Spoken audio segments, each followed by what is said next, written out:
Shall we start with pledge of allegiance? Pledge of allegiance to the flag of the United States of America and to the republic for which it stands, one nation, under God, indivisible, with liberty and justice for all.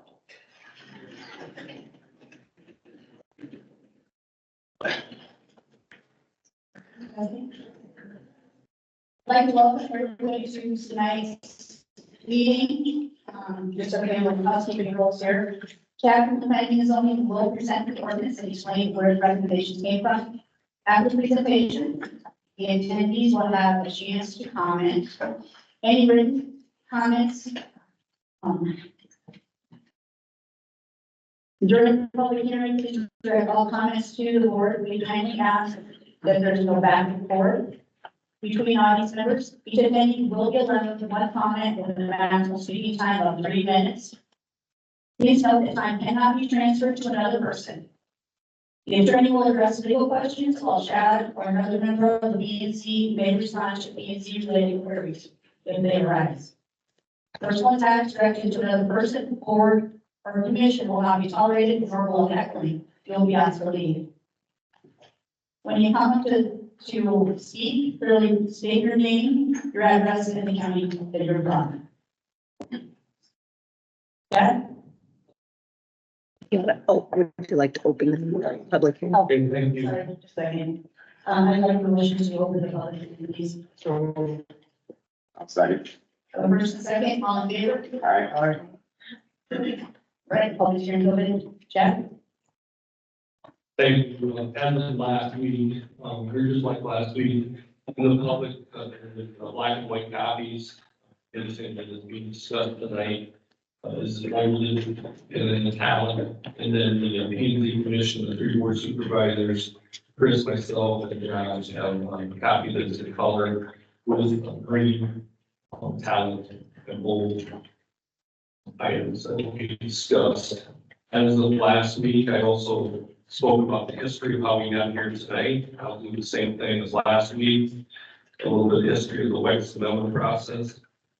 June 7th of 2022, P&Z meeting, we reported to the P&Z Commission that Mark Schleimbauer from Next Guard Energy visited his office about potentially 67 to 70 wind turbine applications being submitted and constructed in the fall of 2023 to be the start date. The P&Z Commission discussed that began to ensure all industries and landlord applications are evaluated in the same manner. June 21st, 2022, Board of Health meeting, they reported to the Board of Health about potential Next Guard Energy's wind turbine project process, which the application would be followed for our existing ordinance and potential nuisance in the county. We need to address before, during, potentially after the project from Buchanan County residents. July 7th, 2022, meeting discussion motion were included concerning amendments and recommendations to the WECS ordinance. It would be similar to the recent solar ordinance recommendation, which had previously been submitted to the P&Z Commission. Original WECS amendments proposed for supervisors in the public hearing on August 29th, 2022. Approved 2-0 for Shonka, September 6th, 2022. Approved 3-0 Orpheus or Shonka, September 12th, 2022 tonight. 3-0 Orpheus or Shonka, with the request to have the zoning administrator work with the P&Z Commission to remove the manufacturing district requirement and increase the CSR level to 71 CSR. November 14th, 2022. Original amendment proposal was again presented to the Board of Supervisors for a second time. Vote 2-1, Orpheus yes, Shonka no, was made to reject the P&Z Commission's proposal.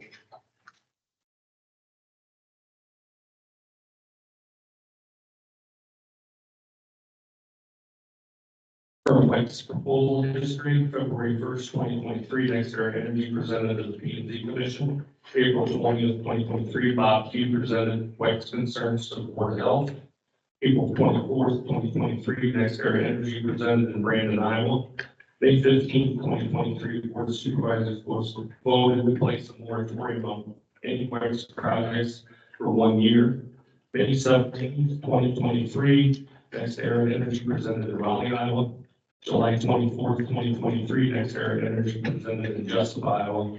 August 2nd, 2023, Citizens United presented to the P&Z Commission. August 21st, 2023, Board of Supervisors voted 2-1 in favor of appointing the P&Z Commission to review and update the existing WECS ordinance, which was originally adopted on September 14th of 2020. September 6th, 2023, P&Z Commission began reviewing pages 30 through 37 of the WECS ordinance. November 1st, 2023, P&Z Commission reviewed pages 30 through 33 of the existing WECS ordinance. December 6th, 2023, P&Z Commission reviewed pages 35 to 37 of the existing WECS ordinance. December 28th, 2023, P&Z Commission WECS amendment recommendations, revisions, agenda, meeting minutes were presented to the County Attorney's Office. January 25th, 2024, County Attorney's Office responded with revisions, edits, and comments for the P&Z Commission. March 6th, 2024, P&Z Commission reviewed the WECS amendment comments, revisions, and edits from the Assistant County Attorney. April 3rd, 2024, final revision and edit for the proposed WECS amendments by the P&Z Commission. Prior to the last WECS revision, the zoning department heard comments from 22 individuals. 19 were in support of the P&Z WECS amendments, which is 86.4%. 2 were against P&Z WECS amendments, 9.1%. 1 was neutral, 4.5%. A petition with over 800 signatures in support of the P&Z WECS amendments has been presented to our office and also the P&Z Commission. April 8th, 2024, Board of Supervisors voted to extend the WECS moratorium another year to May 15th, 2025. April 8th, 2024, final revision to the edit of 43:24 minutes percent of Assistant County Attorney Josh White for his review. April 11th, 2024, final proposed WECS amendments sent to the auditor and Board of Supervisors to set the public hearings. April 29th, WECS amendment public hearings were set for the following dates. May 15th, 2024, last week, which was here. May 22nd, 2024, tonight, which is here. And May 29th, 2024, at the Brandon Community Center. Last week, was a motion with 2 changes, included a vote of 2-0 with 1 abstaining. I'll now move forward into the amendments, and I will read those if there's changed anything that I'm not reading. It's going to stay the same in our existing ordinance.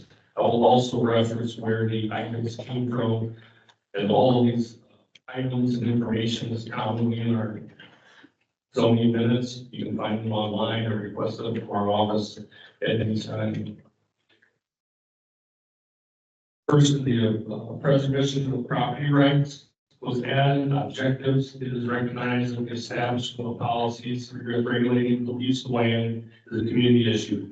Adequate input and monitoring from local citizens and agencies must be considered during the comprehensive planning period. B, to encourage the continued utilization of Chapter 335.2 Code of Iowa County Zoning Farm Ag Exemption. This section provides for deregulation of farmland, farmhouses, farm yards, and other farm structures for county zoning. This may be used as an incentive to help the preservation of the farming industry. This was taken from page 53 of the current Buchanan County Contractor Code. The next section is in the section of definitions under commercial WECS. A, energy production wind project, WECS.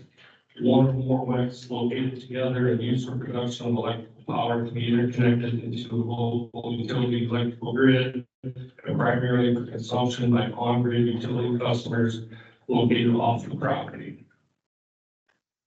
All these definitions that I'm going to read here, the next 2 or 3 were taken from Polk County, page 1, letter E, and P&Z minutes from 11-1, page 6. Polk County, page 1, letters A, B, C, minutes from 11-1, page 6. We'll go over to 4A, single use residential production WECS, extended WECS on an individual lot or parcel used to produce energy primarily for residential consumption on the property where WECS is located. B, Shared residential production wax used for residential consumption that is shared by more than one property owner and placed within the easement area of private property, common area, jointly owned property within the development. C, single-use non-residential production wax. One or more wax used to produce energy primarily for the non-residential property where the wax is located. D, shared non-residential production wax used for non-residential consumption that is shared by more than one property owner and placed within the easement area on private property, common area, jointly owned property within the development. Number 5, the definition falls on. This area defined as the furthest distance from the tower base in which a guide or non-guide tower will collapse in the event of structural failure. This area shall not be less than 1.5 times the total height of a wax tower. Refer to table 2. That was taken from minutes of the P&Z body on 11/1, page 11.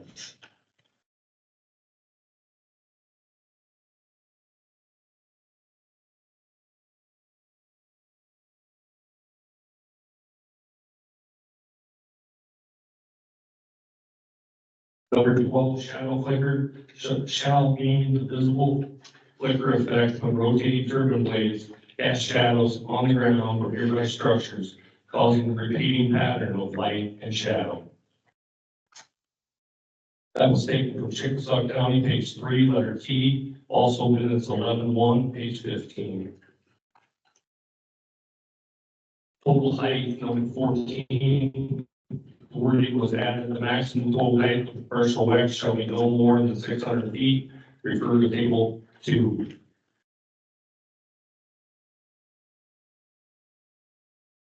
That was also taken from Chickasaw County as well. Moving down to public conservation lands and definition number 18. This was taken from Buchanan County, page 31, number 17. Land owned in fee title by state or federal agencies and managed specifically for conservation purposes, including but not limited to state wildlife management areas, state parks, state scientific and natural areas, federal wildlife refuges, waterfowl production areas, county parks, county trails, city parks, and city trails. For the purposes of this section, public conservation lands will also include lands owned in fee title by nonprofit conservation organizations. Moving down to the applicability section. These were taken from minutes 11/1, page 13 and 14, and also minutes 3/6/24 on page 7. This shall, number 1, it shall be unlawfully construct, erect, install, alter, or locate any wax within any incorporated Buchanan County without rezoning the area of the proposed site to the manufacturing district and or after being authorized by the Buchanan County Board of Supervisors in the public hearing. Number 2, the rezoning process will include transition to the manufacturing district with a restriction to include wind energy generation and any adjoining crop farming application which may apply.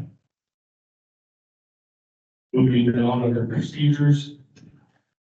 Number 3, rezoning or map amendment shall be applied for and reviewed under the procedures established in section 16A and 17L and 23L of this ordinance, except where noted below. Manufacturing request, and that was came from minutes 11/1, page 13 and 14.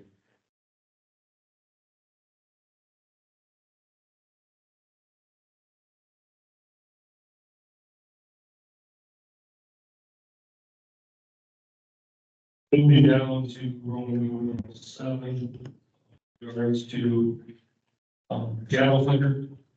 This was one of the motions that was added to, so I'll read the first one that was presented last week. And then for those that have the colored copies, it is in red on your presentation. Roman numeral 7, applicant must provide third-party acoustical analysis and third-party shadow flicker analysis from a firm It was agreed upon by both Buchanan County and the applicant.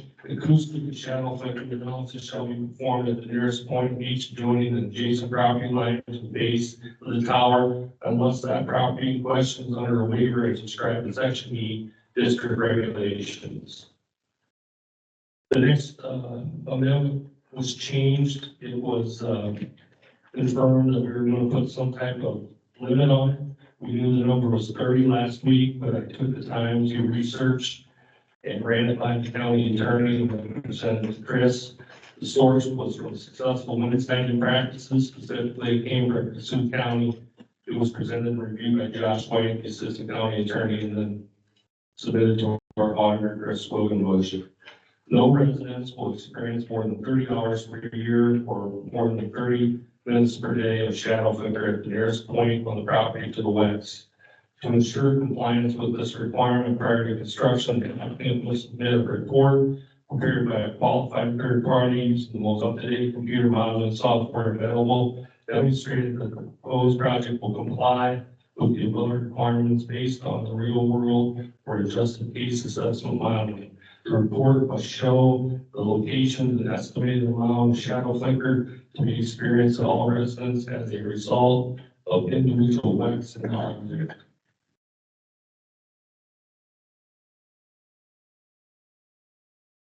I will note that prior to that, the presentation last week that only included the top part, those were noted for requests from meeting minutes 11-1, page 15, and then also Josh White's research came from Dixon County, Sioux County, Grundy County, and then the North Iowa Council of Governments. Moving on down to the decommissioning plan, which was taken from minutes on 11-1, page 15. Decommissioning plan, which includes agreement of 100% removal.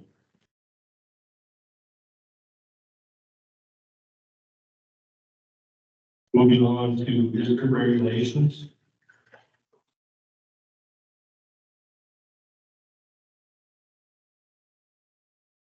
This item came from the P&Z minutes on 11-1, page 13 and 14.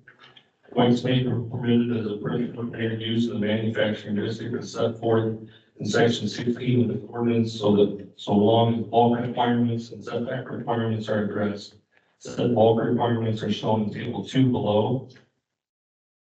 Number 2, this was from the assistant county attorney and his recommendation to add this wording. Whites may only be constructed in areas that are rated less than 55 CSR. Only areas rated less than 55 CSR may be considered for rezoning and land use change.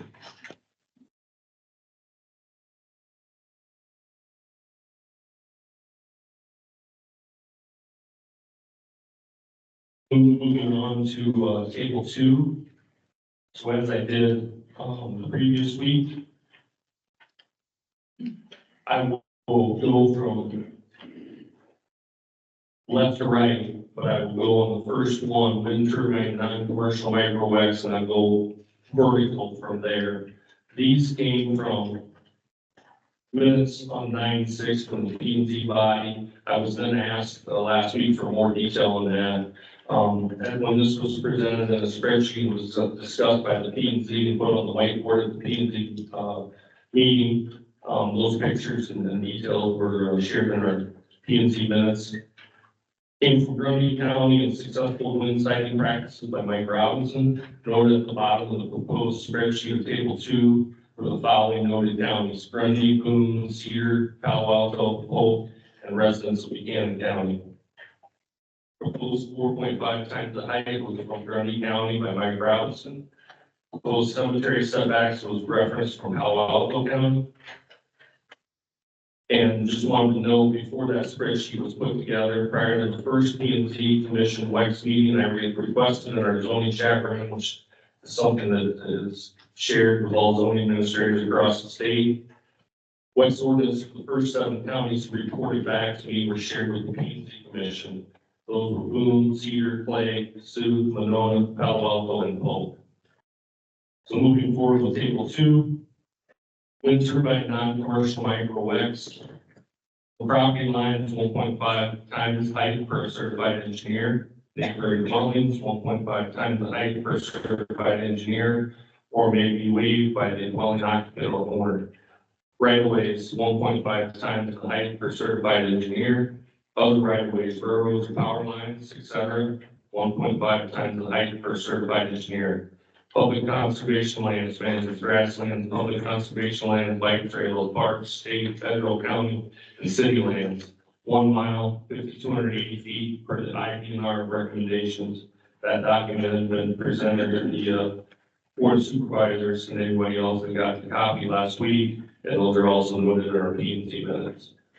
Wetlands not applicable, doesn't change. Other structures, 1.5 times the height per certified engineer. Across the board with other existing WECS, they all stay the same in each category noted above. They all stay the same as our existing ordinance, which was adopted in 2020. Cemeteries, 1.5 mile. Any city limits, 1 mile. Height restrictions, 200 feet maximum height. I'll then move to my right. Wind turbine non-commercial WECS, 1.5 times the height per certified engineer. Neighboring dwellings, 1.5 times the height per certified engineer. Right of way, 1.5 times the height per certified engineer. Other right of ways, railroad power lines, 1.5 times the height per certified engineer. Public conservation lands, manages grasslands, public conservation lands, bike trails, parks, state, federal, county, and city lands. 1 mile, 5,280 feet per IPR recommendations. Wetlands not applicable, other structures, 1.5 times the height per certified engineer. Other existing wetlands, no change. Cemeteries, 1/2 mile, any city limits, 1 mile. Height restrictions, 200 feet maximum height. Wind turbine, commercial WECS, I'll move to the right. Property lines, 1.5 times height per certified engineer. Neighboring dwellings, 4.5 times the height per certified engineer. Right of ways, 1.5 times the height per certified engineer. Other right of ways, railroad, power lines, etc., 1.5 times the height per certified engineer. Public conservation lands, manages grasslands, public conservation lands, bike trails, parks, state, federal, county, and city lands, 2 miles, 10,560 feet per IBR recommendations. Wetlands not applicable. Other structures, 1.5 times height per certified engineer. Other existing WECS, no change, stays the same. Cemeteries, 1/2 mile. Any city limits, 2 miles. Height restrictions, 600 feet maximum height. Met towers, property lines, 1.5 times the height per certified engineer. Neighboring dwellings, 1.5 times the height per certified engineer. Road right of ways, 1.5 times the height per certified engineer. Other right of ways, railroad power lines, etc., 1.5 times the height per certified engineer. Public conservation lands, manages grassland, public conservation land, bike trails, parks, state, federal, county, and city lands, 1 mile, 5,280 feet per IPR recommendations. Wetlands, NA, other structures, 1.5 times the height per certified engineer. Other existing WECS stays the same, no change. Cemeteries, 1/2 mile, any city limits, 1 mile. Height restrictions, 200 feet maximum height. On the fine print below, asterisk, all costs associated will be at the applicant's expense. No cost will be assumed by Buchanan County, Iowa. Fine print continuing, notwithstanding the above table 2, setback for dwellings shall be reciprocal, and that no dwelling shall be constructed within 4.5 times the total height of a commercial wind turbine unless a release of liability is received from the WECS landowner and contractor.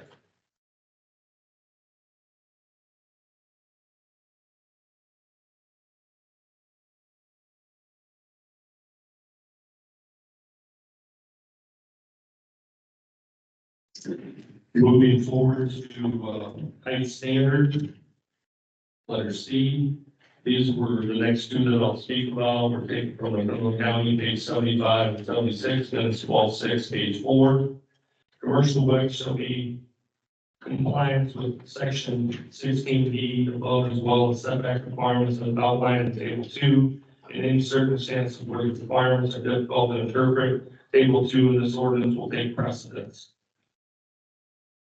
3, security climbing apparatus. All external climbing apparatus for accessory WECS shall be located at least 8 foot above the ground, and the tower must be designed to prevent climbing within the first 8 feet.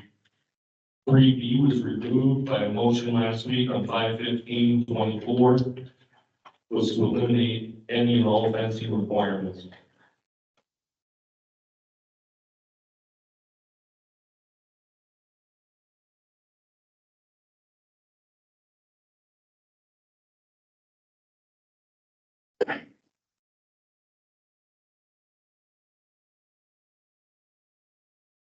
Moving on to other signage, I want to note number 7, that the word shall was added, and that was discussed in 3-6 minutes. And the addition of that beforehand. 7A, these are from minutes on 12/6, page 4.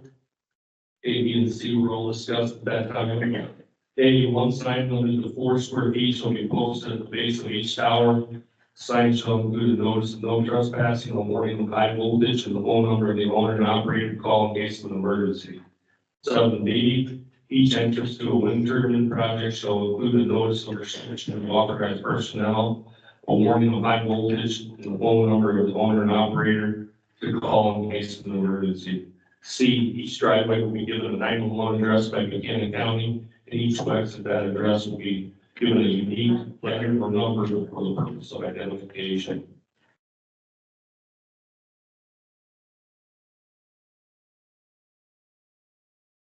Moving forward to number 10, impacts on public infrastructure. These were taken from minutes 12/6 on page 12.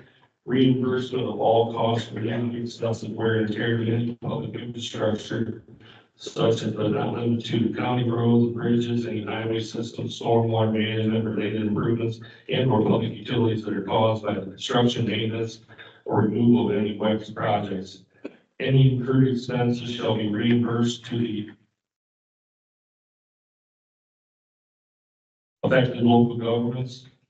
The determination shall be made by the zoning administrator after consultation with the county engineer and the board of supervisors to establish excessive wear and tear or damage that occurred and to estimate the cost of repairs for said work. Any damages to any all routes is determined by the county engineer shall be reimbursed to the local governments affected and shall be billed to the corporation or company owning said WECS and to be paid within 45 days of issuance and may be subject to late charges, interest, or penalties as allowed by law. Also, all haul routes shall be reviewed and approved by the county engineer on the use of any rural roads prior to construction, maintenance, or removal of the WECS.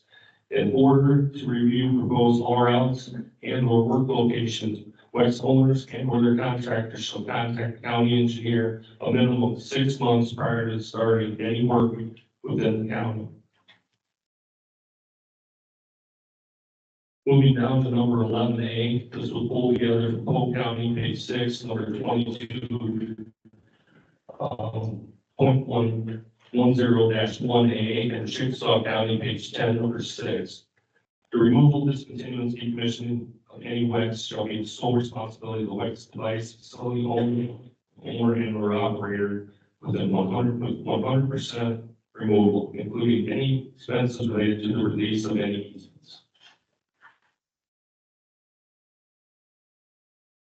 Moving to C, D, E, and F, taken from minutes 12/6, page 14, Chickasaw County, page 10.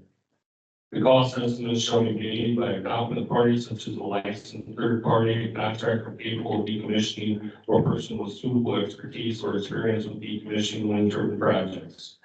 The plan shall also identify the financial resources that will be available to pay for the decommissioning and removal of the WECS and accessory facilities and access roads. E, the site shall be stabilized, graded, or cleared of any and all debris by the owner, the WECS device facility, or its assigns. An optional agreement may be included in the contract between the owner and contractor recorded with the county. F, any access roads shall be removed, cleared, graded by the owner of the WECS device facility where it's assigned, unless the owner of the parent parcel desires to keep the access road in place. Buchanan County at no time will be assessed to take ownership or maintenance of any access road unless through official action by the board of supervisors.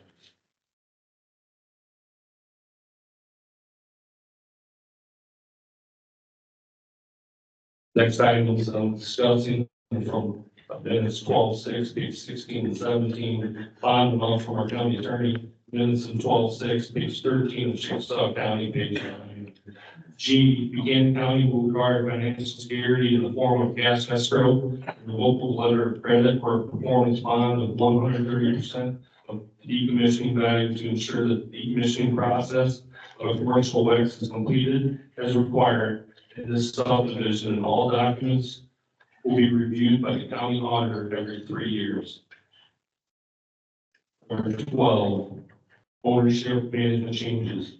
Written notification shall be given to the zoning administrator and county auditor upon change of ownership of a WECS. 12B, the owner of a WECS shall give notice in writing to the zoning administrator of any change in their on-site management. Number 1, discussion on P&Z minutes on December 6th, page 17. Noise shall not exceed 50 decibels. Moving down to number 5, interference, minutes from P&Z meeting 12:6, page 17. Interference, the applicant shall minimize, mitigate interference with electromagnetic communications such as radio, cell phone, telephone, microwave, or television signals caused by any WECS. The applicant shall notify all communication tower operators within 2 miles of the proposed WECS located upon the application to the county for permits. No WECS shall be constructed so as to interfere with county or Iowa Department of Transportation microwave transmissions.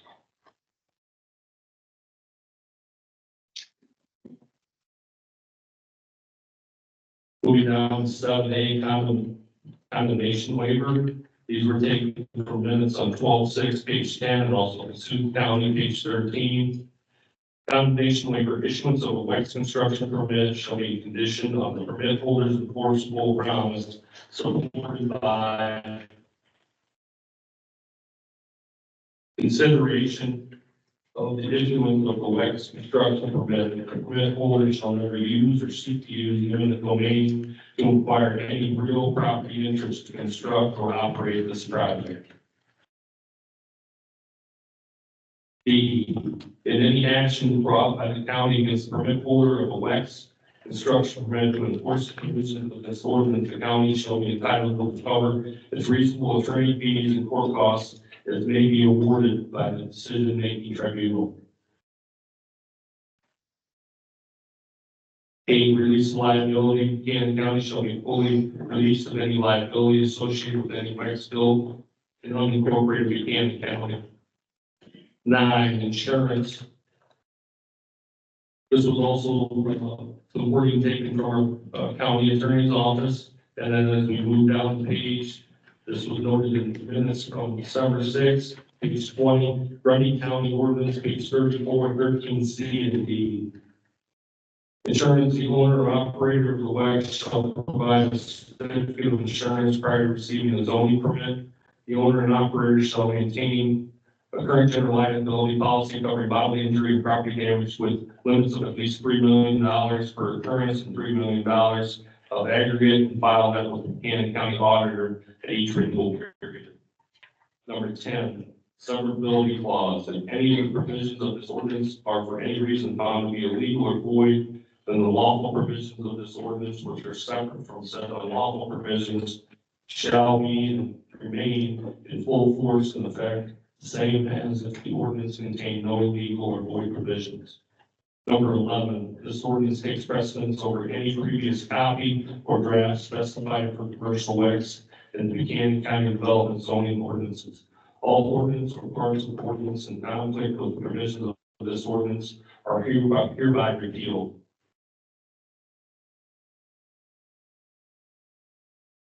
I want to note as we move forward that if any proposed amendments would be adopted as describes, WECS uses A2 district only, including in table 1 on page 22, would need to be removed or eliminated from the zoning ordinance. And number 11, wind energy conversion systems would be removed or eliminated from any principal permitted uses on page 47 of the zoning ordinance.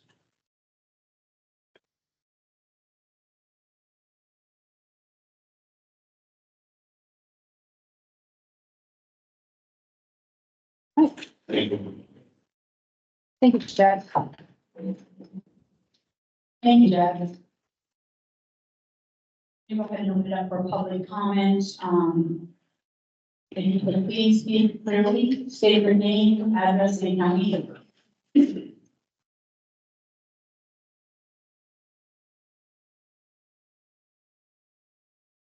Okay, well, briefly spoke to you a little bit about the manufacturing zoning. And I'd like to add it into the decommissioning, where we put a bullet point in there that we would revert back to the ag zoning upon the decommissioning.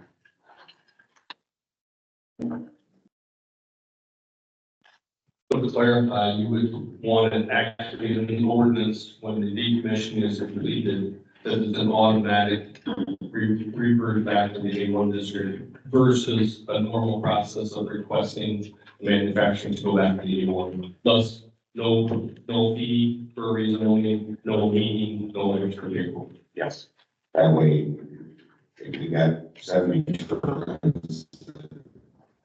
decommission, it happens to all 70. And you mentioned something about place, maybe you'd like to put it in the decommissioning portion.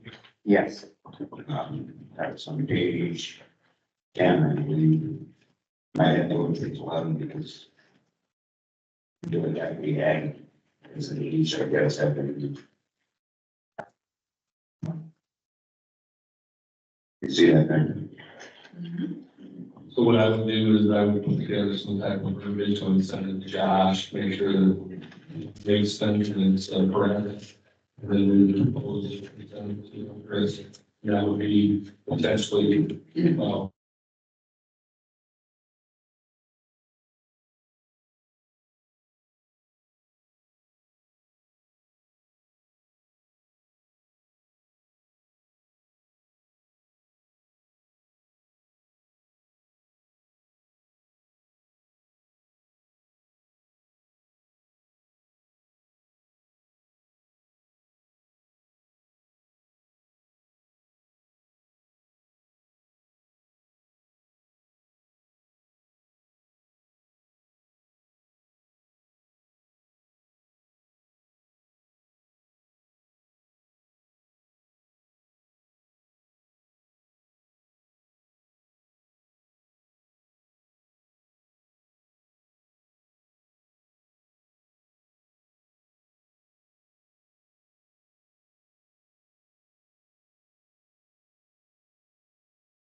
We are back in business.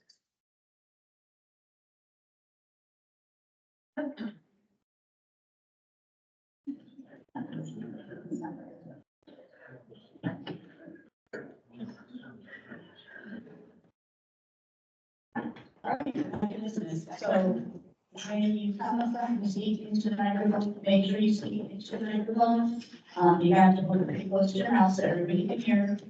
And I know this is hard to do when you're trying to read a piece of paper and you're a little bit nervous.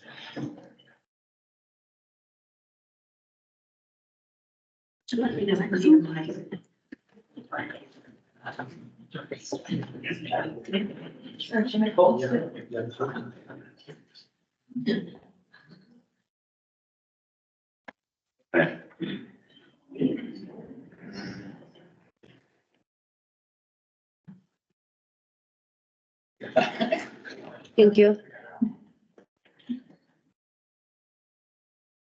Good evening, my name is Les Beck, my address is 3406 Sycamore Court Northeast in Cedar Rapids, Wayne County.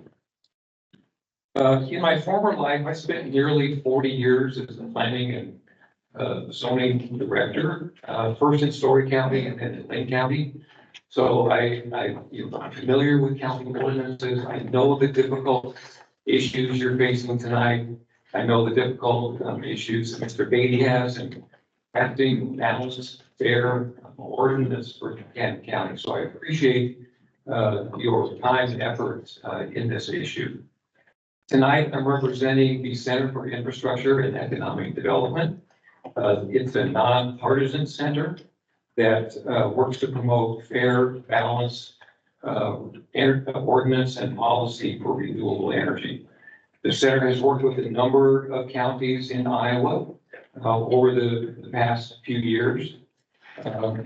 It's presented to you this evening a letter from former Governor Terry Branstad, who serves as a national co-chair for the center. In that letter, the center identifies what we think are really three areas that need to be reconsidered to try to find a little more balance in this proposed ordinance. The first area that I'll speak to is the requirement to rezone to a manufacturing district. A wind project would likely require hundreds of acres. And as you know, manufacturing districts are typically intended for types of uses that consume services, whether it's roads, water, sewer, gas, whatever it is, they consume services. This is not the case for wind turbines. And so we would recommend that this type of use be allowed as a conditional use in the different districts, in the ag district, manufacturing district. The second ordinance provision we'd like to address is the requirement that these uses be placed on land of less than 55 CSR. I don't know where those lands lie specifically in Buchanan County, but I do know that lower quality CSR lands are found in the most sensitive environmental areas. And so what will likely happen is that it would push these types of uses into the sensitive environmental areas and in effect trading one resource for another. And the third area concerns the requirements for the setbacks. The 4.5 times the tower height setback from neighboring dwellings is, we believe, excessive and seems to be out of the norm for most Iowa County ordinances. And the 2-mile setback from public conservation lands, when combined with the CSR requirement of less than 55, if you map those areas out, again, I'm guessing that would severely limit the opportunity for landowners to place turbines on their property. So thank you very much. Again, I appreciate everything you're doing tonight. Appreciate the opportunity to speak. Thank you.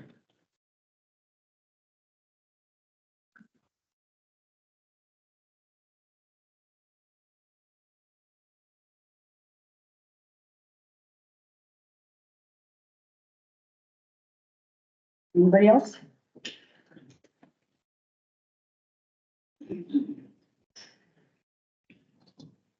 Beth Carlson, 3348, Buchanan, Brandon, Buchanan County. I want to thank PNC for all the hard work. I want to thank the board for all their research and hard work they've been going through. I know it's not an easy task. I have listened to various things and I don't wish myself on any of your jobs. So thank you very much. But I do agree with the current ordinance that PNC has presented to you. And I would request and ask that the board of supervisors adopt this ordinance that has been presented tonight. Thank you.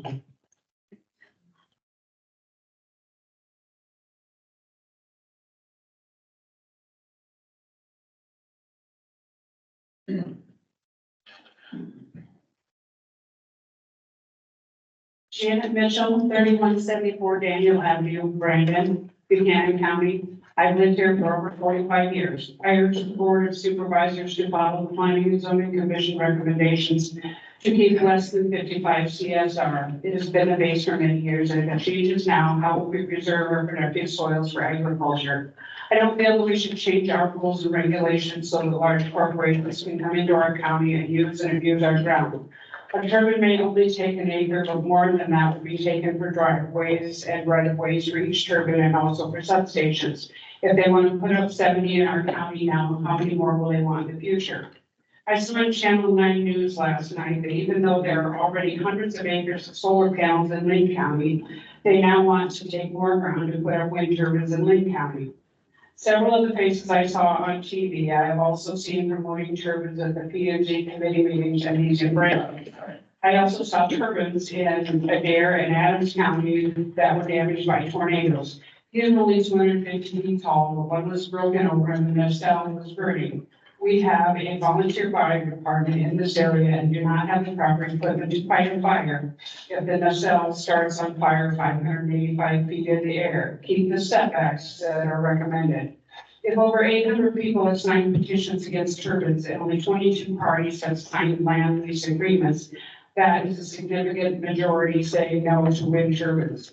I really don't care what my neighbors do with their property unless it affects me. I'm not going to tell people what crops to plant or what color to paint their buildings. These turbines do affect the neighboring landowners. They will affect my view every day. Many of the signed lease landowners do not even live on the property considered for turbines.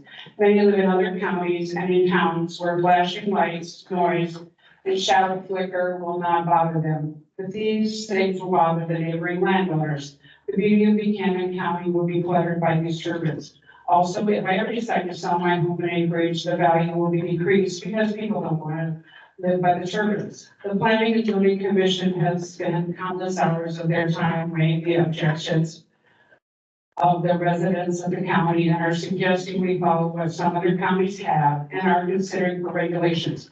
Blackhawk and Tama counties both veto wind turbines. Thank you to the Board of Supervisors for your due diligence in this matter. Please support the Planning and Zoning Commission's recommendations on CSR and setbacks. Thank you.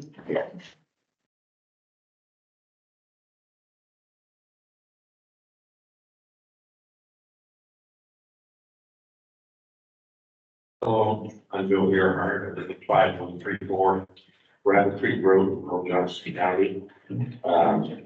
I'm going to be brief. I got criticized last week for being too long-winded up here. I worked for the Laborers Union. I was a construction worker my whole life. I know what good jobs are. These are good jobs, constructing the wind farm. So I encourage you to look at that. But I also know something about rural Iowa. I grew up in one of the more rural counties in Iowa, Ogden County. You have the Forsyth Brine Plant here in Buchanan County. Ogden County's got the world's largest bowl. It was built in the early 70s by the JC, so that commemorated the cattle industry in Ogden County. Ogden County, my hometown of Ogden, had 3,100 people when I graduated from high school. It's down to 2,500 now.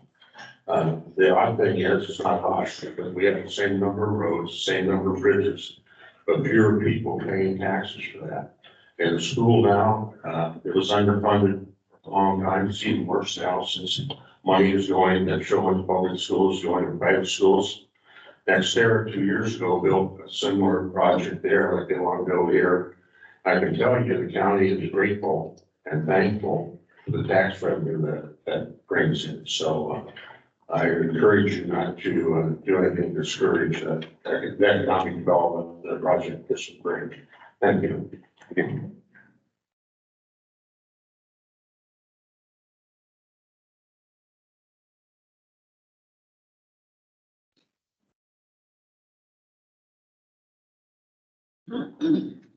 John Ivers, 5796, Fairchild Road, Walker, Iowa, just 400 north, mile and a half north of here. Presently, I cannot endorse the zoning ordinance. Direct district regulation, CSR, it's an obsolete designation, it's an ideal term for the wind energy. We need to update that the CRS2, Buchanan County has an overall weighted average of 75.8 for the Iowa State Department of Revenue. 2021, 33% of climate use produce ethanol, that's renewable energy.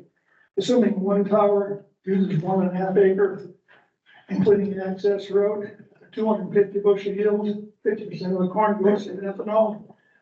1.5 acre will produce 12.16 megawatts. One 3.5 tower will outperform ethanol in less than 4 hours.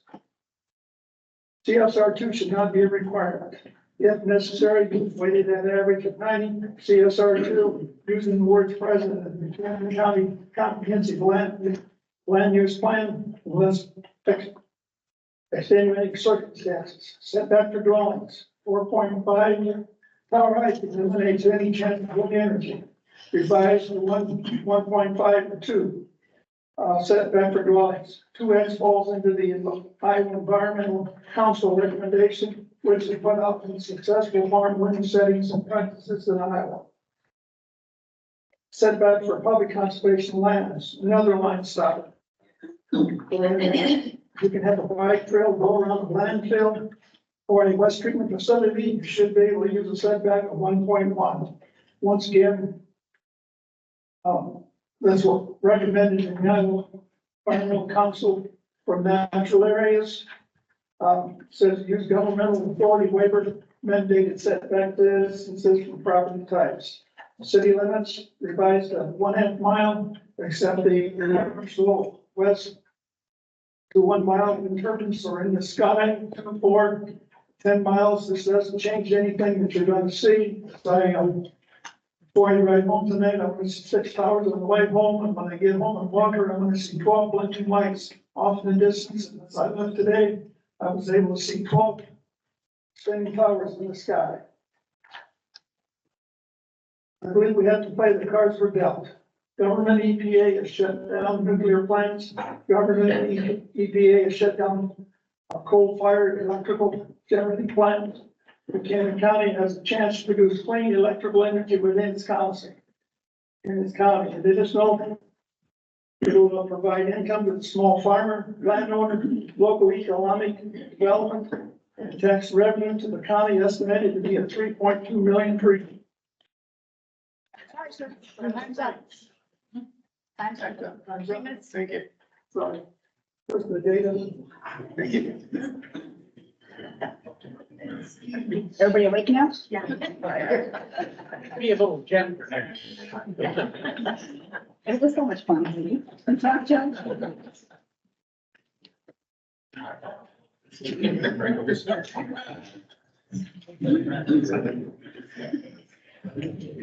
Jimmy Albert, 1633 New 130th Street, Green Island, Buchanan County. I spoke last week about respect and how we as adults need to have respect for each other, regardless if we are for or against wind turbines. Respect cannot be given if it is not received. Here, we are a little over a year from that first meeting that took place here. We went through a moratorium through many, many meetings with the Board of Supervisors and also P&C committee. Many sleepless nights, at least for some of us. I'm referencing once more to a blog that calls us that are against wind turbines a club of not in my backyard activists.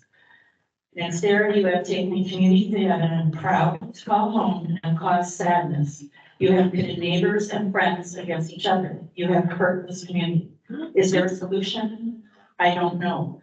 But rather than give next their tax rates or tax credits, why not give it to, or to help the ones locally that want to put up a wind turbine? Or better yet, the small turbines, ones that are more efficient and that can possibly go on top of buildings, and no one would have to give up any of their land.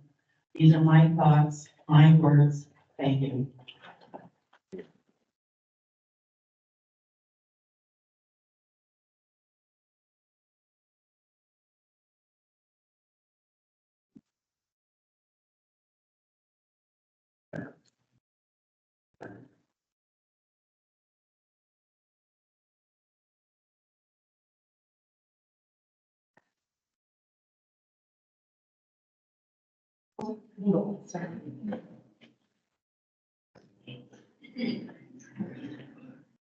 Andrea Schmanicki, 203 Miller Street, Brandon, Buchanan, Iowa. There's a lot of things that I would like to say tonight, but I would just ask that you please consider adopting what the VNC has reported to you. It's important to my family. Thank you.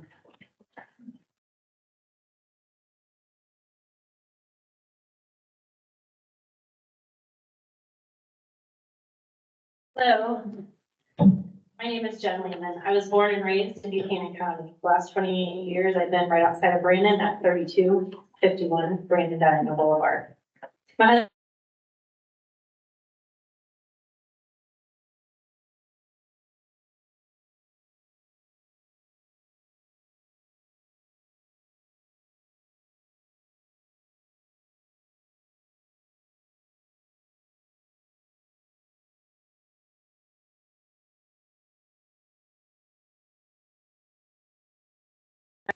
I'd also like to express my appreciation to the supervisors for their consideration and examination of both sides of this topic. I've been to a few meetings in the past year, taking notes, listening to both sides, considering feedback and positions of those for and against. I've also done quite a bit of research on the issues brought up. The hot topic seems to be property rights. My husband and I own 80 acres of property at 3251 Brandon Diagonal and have a cattle operation. We had pretty much nothing 28 years ago. We bought the 80 on contract from a local family's estate. Nothing on it besides a 1972 model trailer that we pulled in for a place to live. We both worked town jobs and then came home from our jobs and worked some more to get ahead. We weren't handed down anything. It was all our own blood, sweat, and many tears and a whole lot of grit to get our business and property to where it is now. I'm very much in favor of property rights, so let's talk a little bit about that.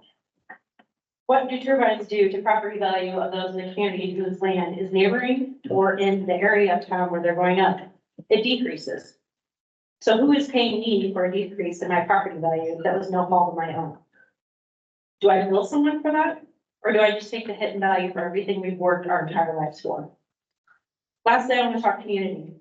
It's apparent that this means different things to different people. There are generations of families in the Brandon area. Some people have moved away and come back to live in the house they grew up in or their grandparents' house. Some have never left, but maybe moved into the family farm down the road. Maybe they did this for family needs or just the feeling of looking out their grandparents' old bay window into the pasture creek they played in as a kid. Some have purchased where they live with beautiful views and quiet surroundings and plan to retire there. Should any of these people in our community have to sacrifice their view or their property value? Will these wind turbines deter people from coming to our community? Will people leave our community and go elsewhere? What would that mean for our small community that is important to many of us? I'm asking that you approve the recommendations given to you by the zoning committee. Thank you.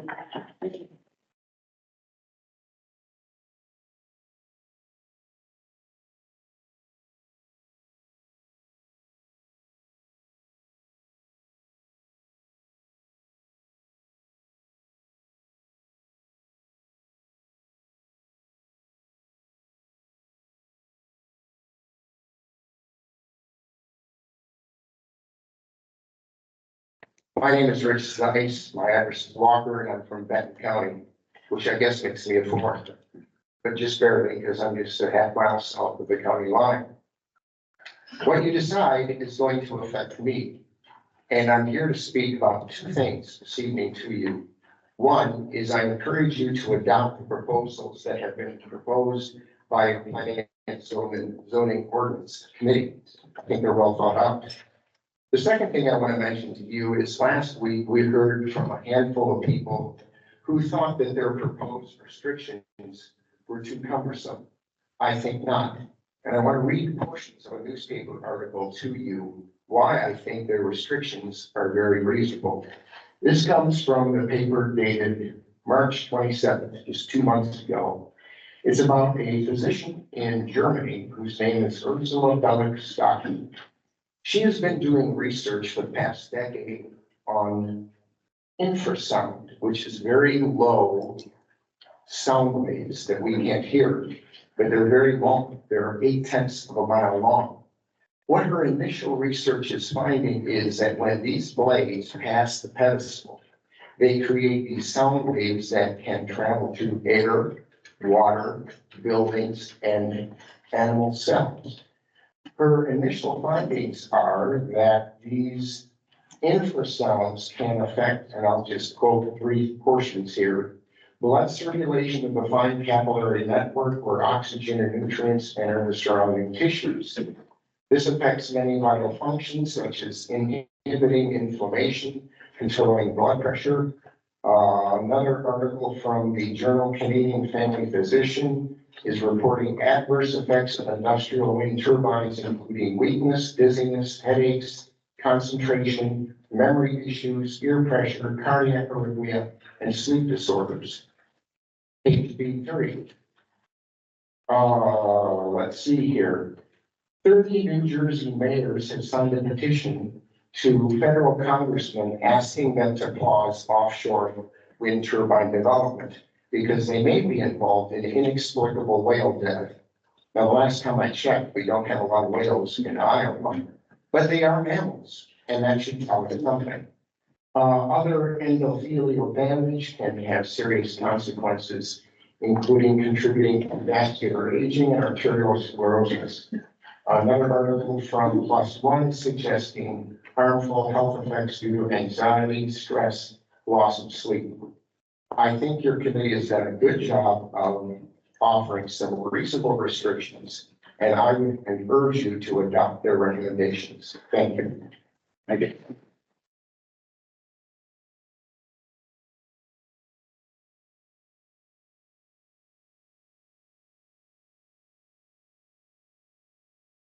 William Bennett, 35 Frost Avenue. You can pull that out if you, so you don't. It's fine. Okay. Just like the previous gentleman said, that this affects him, well, affects everybody in this room. Except the fact that some of us ain't looking past our nose, it's just about how it affects them. I would think that we need to look at our 3 main, public schools, Winthrop, Independence, Jessup. They're all short on funding. We know this. Our roads aren't gonna get any cheaper to maintain. Our bridges ain't gonna get any cheaper to maintain. Does the date August 1, 2007 mean anything to anybody before me? Probably not off the top of your head. That's the day the I-35 bridge collapsed in Minneapolis. I was on that bridge 3.5 hours before it went down. It still bothers me to even talk about it to this day because, as you can see, I'm shaking because of it. While on that bridge, they had us all out to 1 lane on the outside, stop and go traffic. And that bridge was going up and down and swaying side to side. I don't ever want to be on a bridge in my home county that is like that. Granted, we don't have anything that's fans, so it's footage that one does, but regardless, like I told you last week, you feel a lot more in the semi than you do in your regular vehicle. So I don't agree with the way you guys have things proposed right now. I don't think it's fair for both sides. We've had the same setbacks proposed for over a year now. It's clear to me that P&Z is not listening to everybody. They're going for what can we do to stop this from coming to our county? What are we gonna do in 5 years when we're we got a federal government that wants to electrify every damn thing we got. We're shutting down power plants. Power's gotta come from somewhere. Why can't our county benefit from it? The county as a whole, not just me, the landowner, not just the next era, not just, the schools. What about the people that drive through the county? Don't we want them to be surprised about the quality of our roads? Don't you want, people from outside our county to say, wow, Buchanan County's got this nice community center for, underprivileged kids, for, the industrial trades, stuff like that. Kids that can't go to school, college. So, thank you. Thank you.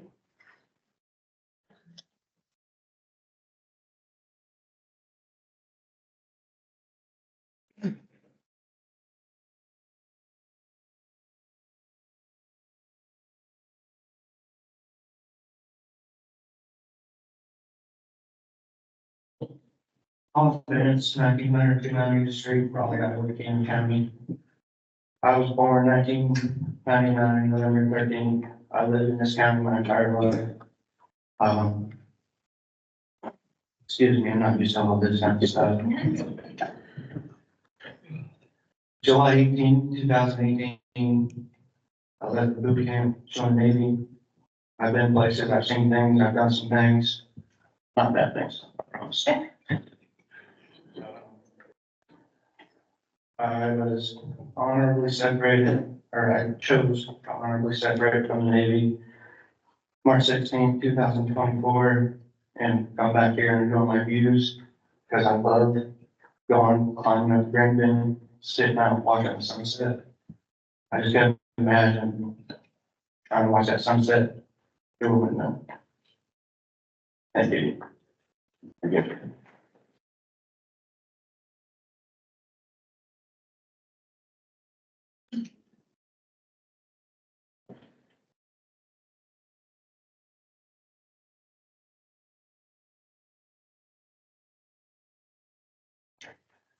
Hello, my name is Matt Aldridge. I live at 1267 Buchanan Road.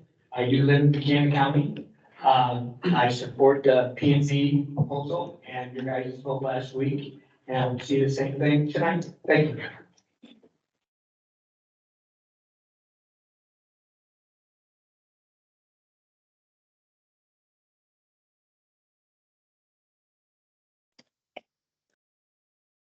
Well, my name is Dennis Halligan. I live at 3129 Everly Avenue, Buchanan County. And I'm just here to also to support the new amendments that the P and Z has offered. My biggest thing is the wildlife, especially by the parks, the rivers and things that we see, we need to protect that. One thing we seen last night with the tornadoes is several of these wind turbines that fell over. Those turbines can have up to 700 gallons of hydraulic fluid. So that's 2,100 gallons of hydraulic fluid in that farmer's fields that you probably tiled that went to the nearest creek. So I bet in days and weeks, you're gonna see all these fish that get killed off and all these animals that just got poisoned and killed. So please vote for these amendments. It's what protects us as a people, our wildlife, and our way of life. Thanks again.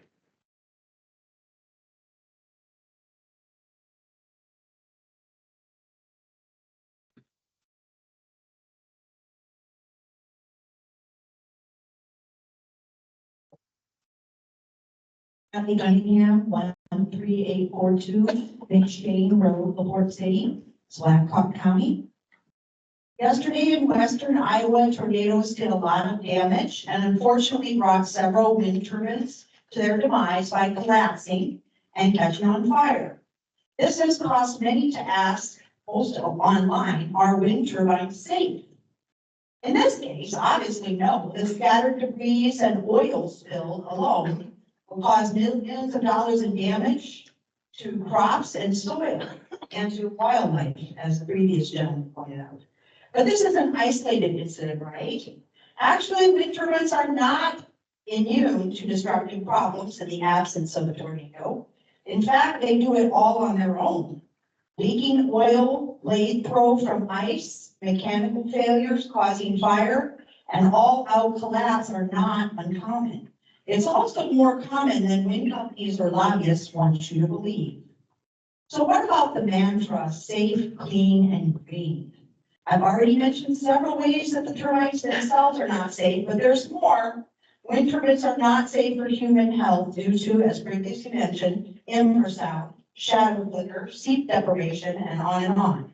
Livestock health and reproductive fertility have been shown to be diminished when living near turbines. Thousands of birds, including our national bird, the bald eagle, are killed yearly.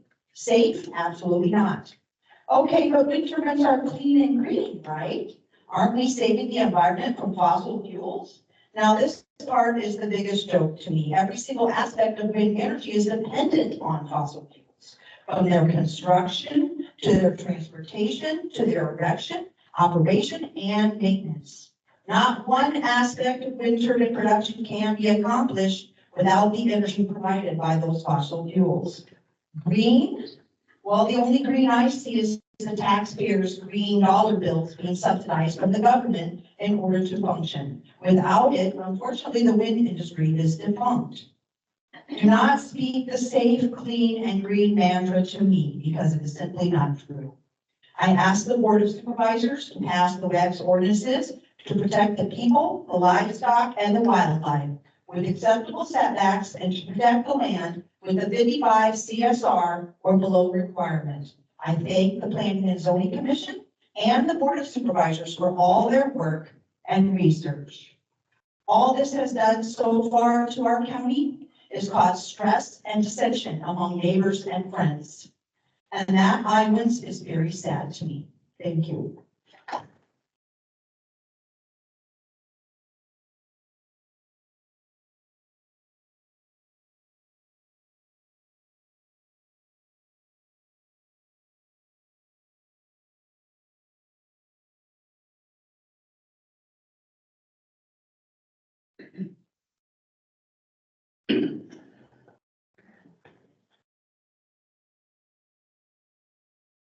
My name is Lauren Hamilton, live at 2004 Gentry Avenue. I won't be here very long. Thanks to the Planning and Zoning Commission for all their hard work. Urge you to pass this new recommendations to the amendment. And Buchanan County will benefit by not having to look at windmills for the rest of our lives.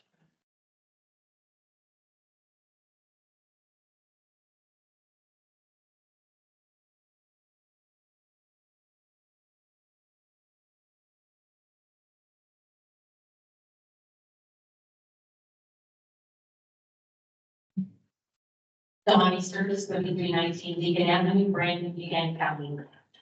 The purpose and objectives of the Buchanan County Ordinance 20-01, effective October 2020, state, due to the highly valuable agricultural soils in Buchanan County, it may not be possible for the county to preserve all of the valuable soils during the life of the ordinance.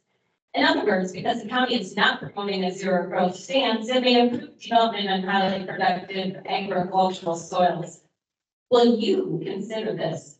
The Planning and Zoning did not and insisted on 55 CSR. By not giving equal time to negatives and positives of wind energy, the WECS recommendation is one-sided. For a 50-year life, the proposed wind project will boost Buchanan County's economy and family farmers by providing $200 million capital investment, $50 million to the county in tax revenues, $50 million to landowners for these payments, 5 to 10 new jobs, 200 jobs during the construction phase. Why is this not enough to temporarily give up 70 acres of highly productive soil that will eventually be returned to raising crops?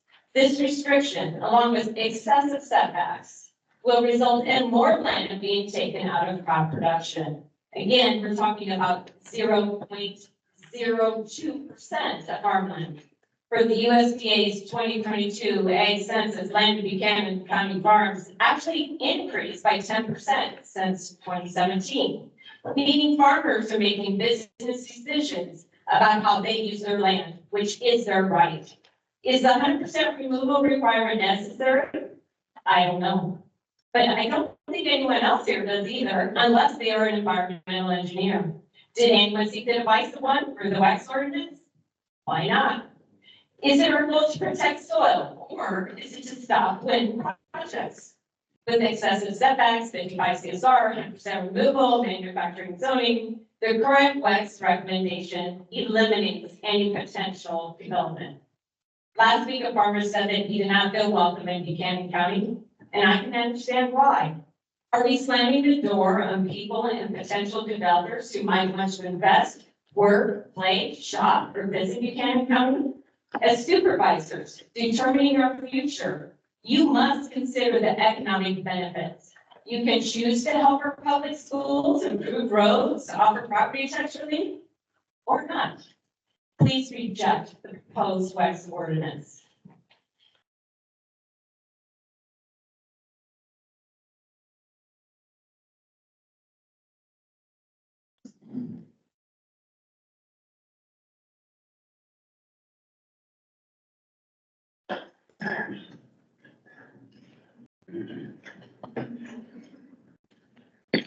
Gary Bishop, 3224 Brandon Diamond Boulevard. I think my voice aged. I'm sorry.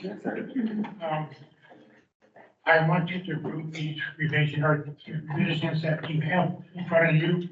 I moved down here roughly 47 years ago because I love this area. I understand that the property that joins my place has a few sites for these windmills. I took a little trip this afternoon because my neighbor delivers some cows, and I went by those windmills on the interstate. To me, they're hideous looking. They don't look good anywhere. I don't care where you're going to place them. But I do not want them here in Buchanan County. I operate Wings of Hope Stables. And I teach special needs kids how to ride horses. At the present, I have 32 horses on my place. Now, the property adjoining my place thinks they're going to put some windmills there. Have you ever seen one of those white shopping bags float through the air and a herd of horses see it? They run all over the place. So what am I supposed to do when those windmills kick in? Am I supposed to lose my business? So I want you to adopt these.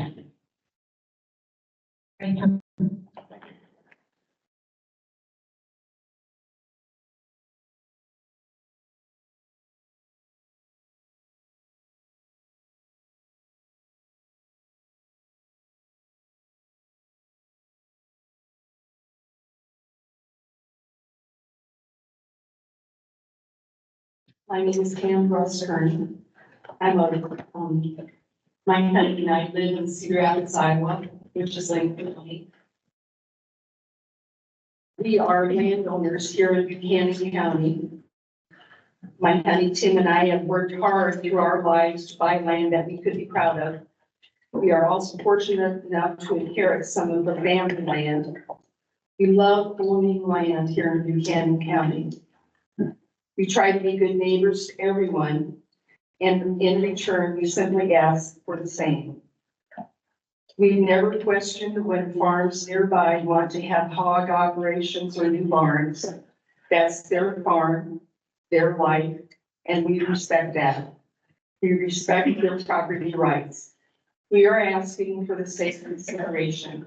Respect our land and our property rights. We are just trying to do the best we can with the land we have. If we have the opportunity to lease a very small portion of our land for a wind turbine, that's our right. And everyone in this room, if I ask, do you use electricity? Every person would stand up. And we all know that everybody's going to be using more and more electricity. It boils down to the wind turbines that going to give a lot of electricity to a lot of people. And it's not my neighbors or the government's place to tell me no for anything that I want to do on my property. We understand there needs to be some rules and guidelines, but those rules should not be set up so that wind farms cannot ever be built in Buchanan County. Please respect my property rights and reject this unfair ordinance.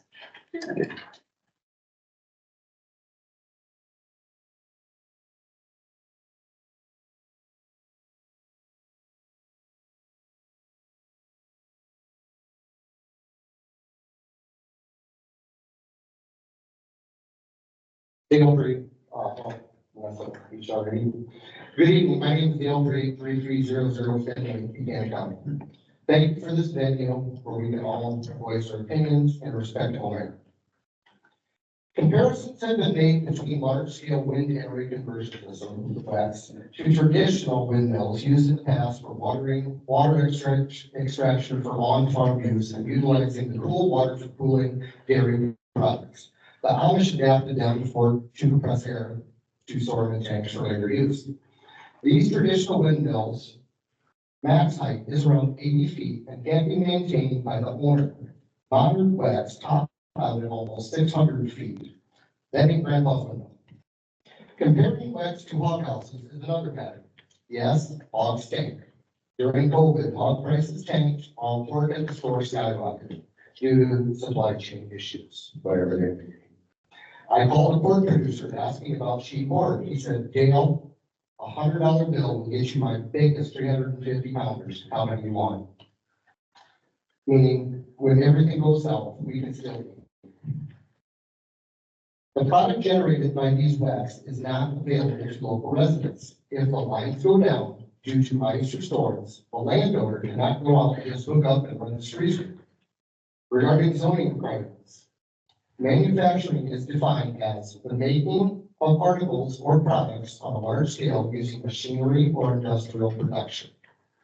Agriculture is defined as the science or practice of farming, including cultivation of the soil for growing of crops and the rearing of animals to provide food, wool, and other products.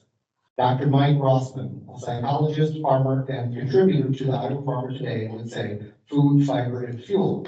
I agree, meaning biodiesel and ethanol. But agriculture is based on living things containing DNA, deoxyribonucleic acid, that make up our genes, our chromosomes, our traits, everything's traits, living. Agriculture is a practice of like begets like. You put a bean in the ground, you harvest beans later. Manufacturing produces not or it improves on formerly living things. Think of a salt and ethanol. Here's something to think about. You have $7 per bushel corn on 240 acres, times 240 bushels per acre. That's revenue of $1,680 per acre. Divide that by 43,560 square feet per acre.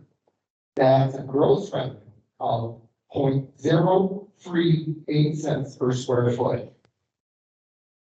And that's without the input. I'm pretty sure John Deere Tractor Works doesn't operate on that scale. Finally, ag is a DNA-based electric. Please don't attack the party.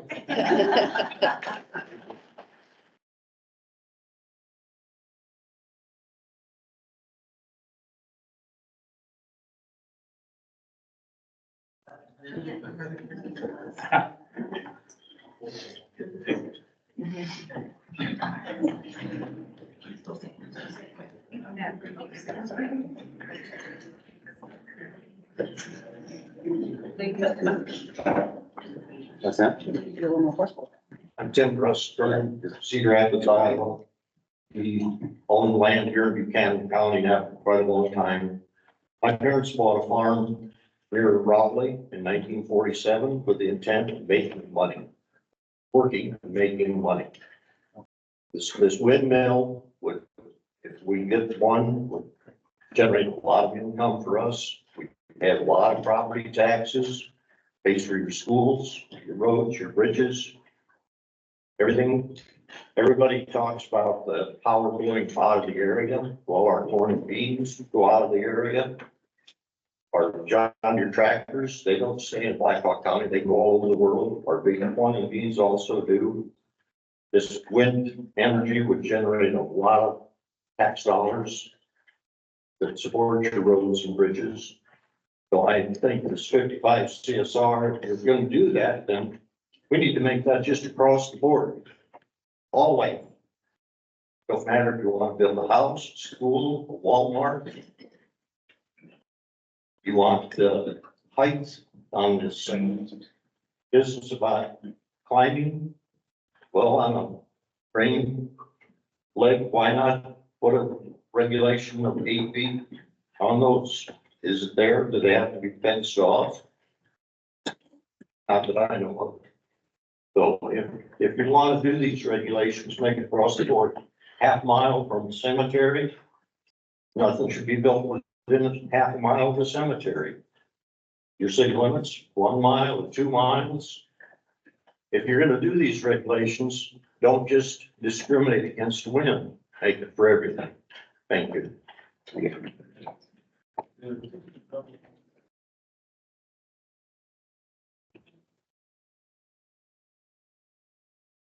Hi, my name's Lori Clark, I live on 3356 Buchanan Avenue. I also have a neighbor that's been planning on putting up a turbine.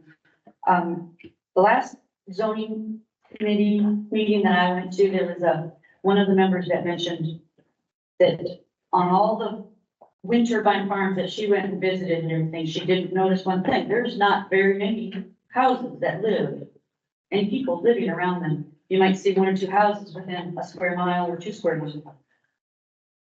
I live a mile and a half this way, or a mile this way. If that turbine was put up, if we put up in the middle of that 1 acre square, there are 9 other people besides me that live on those roads around that 1 mile. That's a lot of people that would probably about that. Thank you.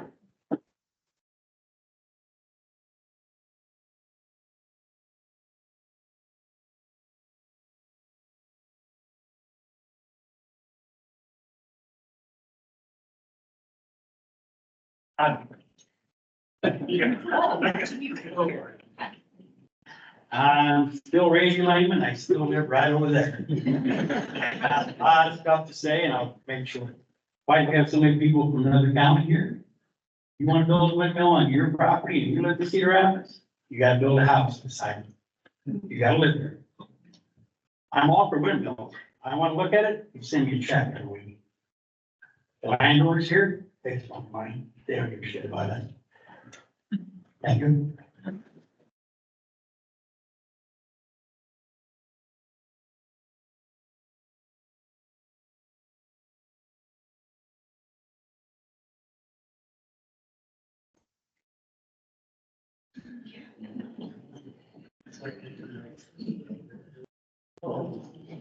Amanda Miller, 3358 Buchanan Avenue, Brandon, Iowa. Yesterday, most everyone knows that a tornado touched down and toppled several wind turbines. This is a real life example of how important setbacks are in the case of catastrophic events. 1,200 feet is not enough space between a dwelling and a turbine, let alone one proposed to be around 600 feet tall. Who is responsible for the property damage or worse, the loss of life that may occur in the case of a catastrophic event? Is it the landowner or the operator? That is yet to be addressed at any meeting that I have attended so far. Within a 5-mile radius of where I am standing right now, there are signed leases. Several that have the potential, several homes, like Lori said, 9, that have the potential to be surrounded by turbines. Another family down the road that wanted to build a new home that will not if turbines come in. Another family trying to sell their home, but finding buyers don't want to offer until they know the outcome of the ordinance. Absolutely, there's going to be profit. There's going to be profit for the participating landowner, and there's going to be revenue for the county. But where do you draw the line? What's more important? Yeah, overall, you're going to get all this money, and maybe the roads are going to get better, the schools. What's going to happen to this community? What's going to happen to this community surrounded by wind turbines? Are you going to focus all the money to Brandon, Iowa, to Raleigh, to the areas that are affected? What about these people and their lives? I understand property rights. I don't want to be told what I can do with my property. I don't want to tell you what to do with your property. Well, where is the empathy for how this can affect millions, well, not even millions, thousands of people. Where's the empathy for that? Where is your compassion where you balance what's good for you and your family, but also balances what's good for other people? There is a balance, it can be found. Please pass this ordinance. I support it 100%. Thank you.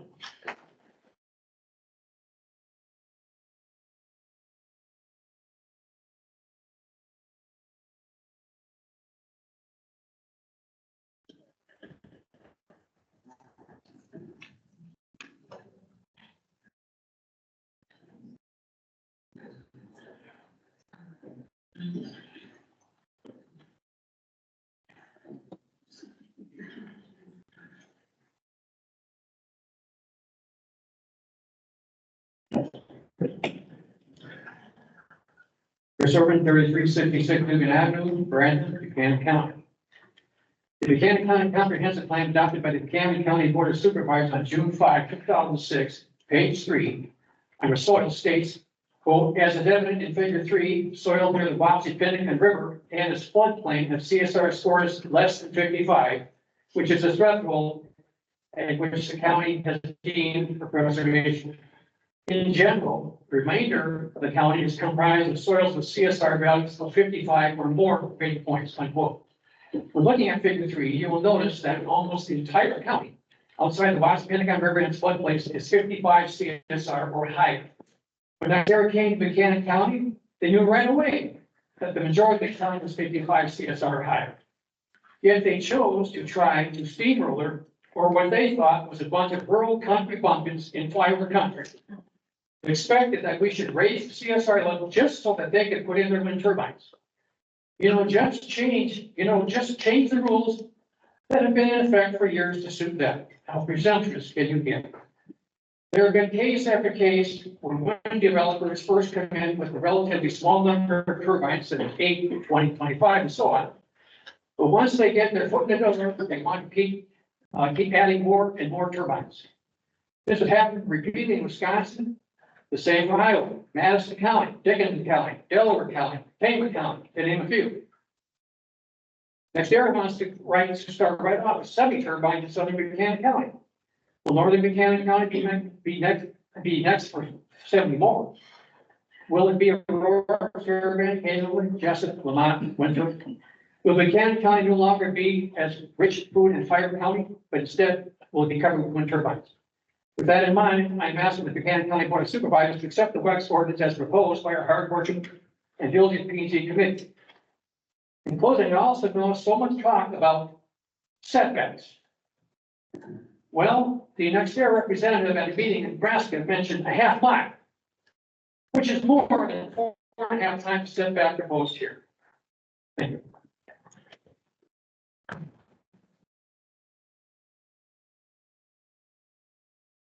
I guess the rules go by. Yeah. Yes? Yeah. Randy, you have your 3 minutes, so you can go ahead.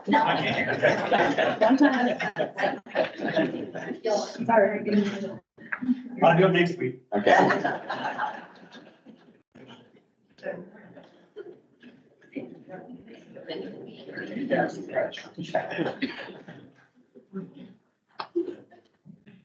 My name is Stacy Apples, 803 South Street, Brandon, Buchanan County. And I just want to say that I support the amendments and I hope that the Board of Supervisors will approve them. Of particular importance to me is the 2-mile DNR recommendation, the 100% removal, and keeping the CSR at 55. Thank you. Thank you.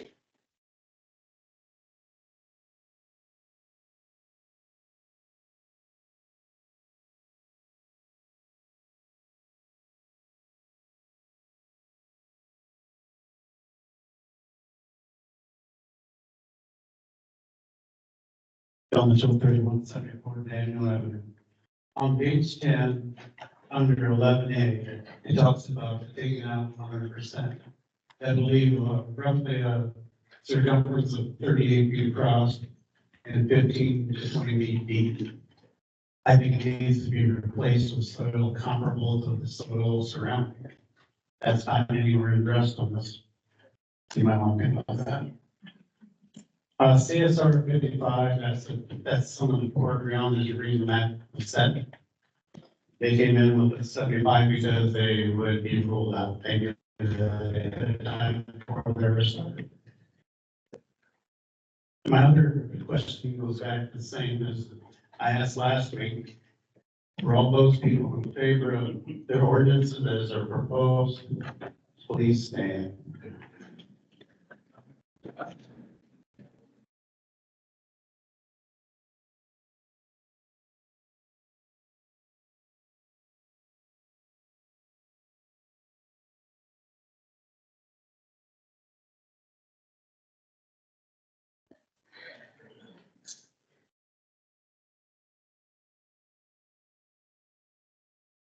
Albert, and then 151 Lincoln Street, Brandon. And it's about a mile down the road. I'd like to thank the board of supervisors for holding the meetings in Brandon. I'd like to thank the planning and zoning committee, all the hard work. Closer to the mic. Yeah, almost did. We have lived in our home for almost 18 years, and bought our land and built our home there. We raised our 5 boys there. And we have the potential, having these wind turbines surround our entire property. We love the views that we have, the sunsets are some of the best that I've ever seen. And the wind turbines would obstruct that. And we don't want the red shining lights in our house tonight. We need more shadow for the noise that they would produce. I'd also like to know who would regulate the 30 hours per year, the shadow flicker and the decimal noise. We also own 60 acres, on the line west of our home that has a pond on it. And our son's going to be getting married there in about 4 months. This property has a tree with an eagle's nest on it. And we see eagles and hawks flying around our property all the time. And we just don't want to see these innocent people from this hill and wind turbines. They don't belong here in Brandon. And we agree with planning and zoning committees, ordinance recommendations, and we hope that you vote to. Thank you.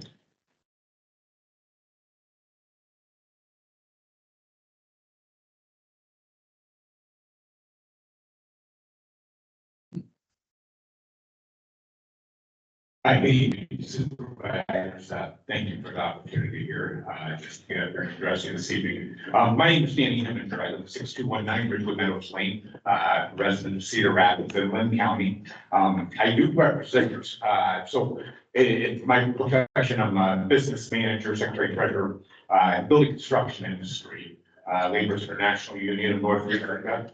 We cover 19 counties here, contractually, where we enforce contracts, working rights, wages, conditions, those types of things. The members make good careers, good benefits, good hourly wages, and so I'm here, on behalf of the 450 members I represent, 19 counties, approximately 20 of them that live here in Buchanan County.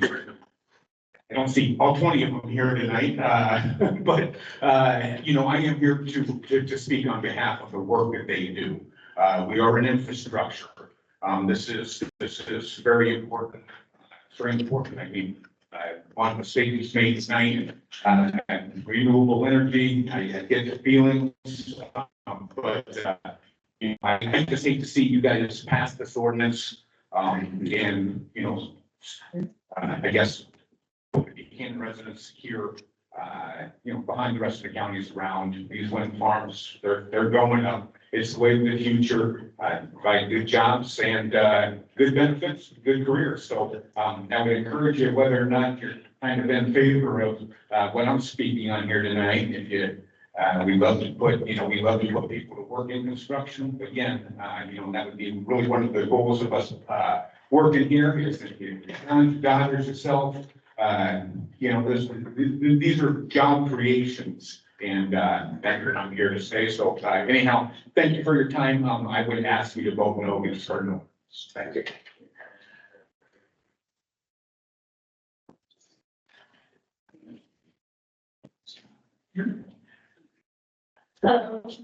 Carrie Vance, 3232 Iowa Avenue, Buchanan County.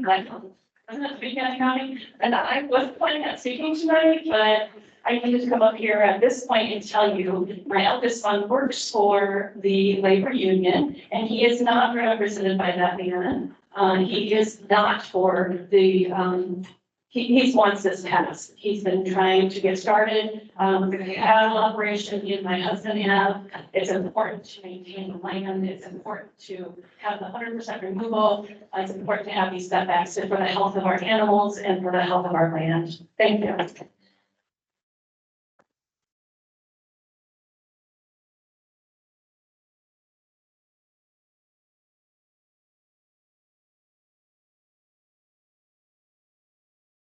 Good evening. You start a little bit early.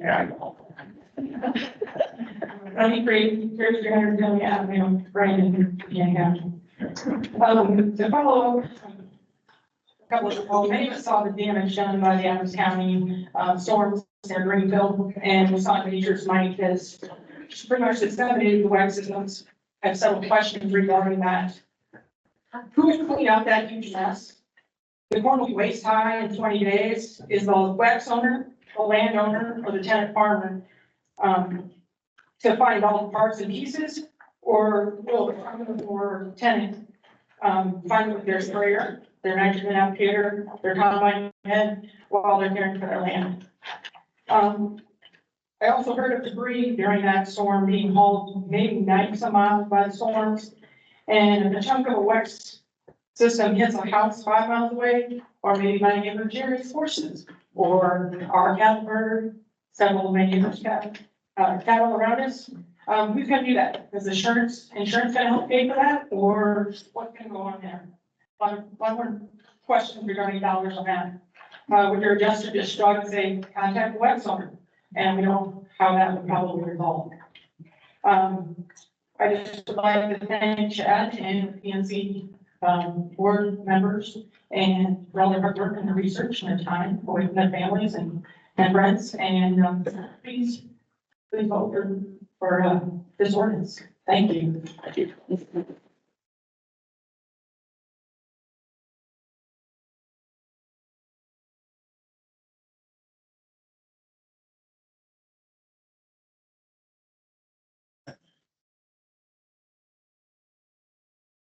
Good evening, Tom Trahern, Next Era Energy, 3484 Barnsley Circle, Lynn County. I think it's important to note that we submitted a great deal of information via letter and correspondence, and a lot of it's been addressed here this evening, and I'm not going to walk through it all. But I think what's important to know is that we didn't come in here to ask for no regulations. We asked for, I think someone used the word balance rate. And that puts a lot of pressure on everybody in the room. The Planning and Zoning Commission felt the pressure. I'm sure you as the Board of Supervisors are feeling that pressure. But I think the recommendations that we provided or offered in our letter provided some of that balance. There is no way that NextEra or any other wind company is going to be able to come in here and make any amends with the folks that just don't want to see a wind turbine. We can't do that. They're tall, they have a light on top of them, and they're going to be throughout the county if developed. However, the balance that we provide through the recommendations we offer would allow for at least there to be some of that development occur that could bring the benefits. As an example, once the 30% value of the turbine comes on, it's almost a $3 million payment to the Buchanan County supervisors. It has a huge impact on your school districts, and we feel like those are big benefits to our projects. But again, we can't make the look go away. We do try to offer and be very engaged in the communities. You can go across the state and see this done in many counties. I'm sure when those projects were developed, many of the same concerns were brought forward. I would further contend that there are a lot of issues that were brought up tonight. I've had 3 minutes to speak at every meeting, just like everybody else, so I'm not asking for more, but there's no way I can answer every one of those questions.